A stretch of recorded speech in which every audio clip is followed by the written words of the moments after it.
Hello friends, എല്ലാവർക്കും good morning. അപ്പോൾ ഇന്ന് ഓഫീസിലോട്ട് ഇറങ്ങിയപ്പോൾ കുറച്ച് ലേറ്റായി. അപ്പോൾ ഈ ഒരു സ്ഥലം എന്ന് പറയുന്നത് നമ്മുടെ ഞാൻ താമസിക്കുന്ന വീടിൻ്റെ ഒരു സറൗണ്ടിങ്സ് ആണ്.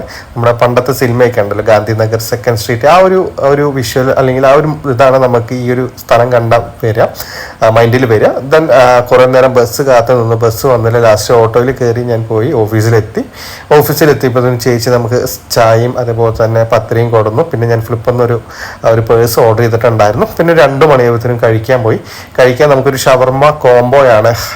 അതിൽ നമുക്ക് ഏത് ജ്യൂസ് വേണമെങ്കിലും, ഞാനിവിടെ ഓറഞ്ചും അതേപോലത്തെ ഷവർമ റോളും ആണ്. പിന്നെ ഓഫീസിലെത്തി, അതിൻ്റെ ഇടയിൽ ജോലിയും കാര്യങ്ങളൊക്കെ ഉണ്ടായിരുന്നു. അപ്പോൾ കുറച്ച് വർക്ക് കുറവാണ്. സോ അതുകൊണ്ട് കുറച്ച് കൂടുതൽ ടൈമുണ്ട്. അപ്പോൾ ഫ്രണ്ടായിട്ട് സംസാരിച്ച് തിരിച്ച് വീടെത്തി നൈറ്റ് നമ്മുടെ സ്ഥിരം ദോശക്കടയിൽ പോയി ദോശയും കാര്യങ്ങളൊക്കെ കഴിച്ചു. പിന്നെ ഇന്ന് കേരള ബ്ലാസ്റ്റേഴ്സിൻ്റെ കളി ഉള്ളത് കൊണ്ട് ഞാൻ കളിയൊക്കെ കണ്ടു. കളി ജയിച്ചതിൽ ഭയങ്കര ഹാപ്പിയായി. അപ്പോൾ ബാക്കി നാളെ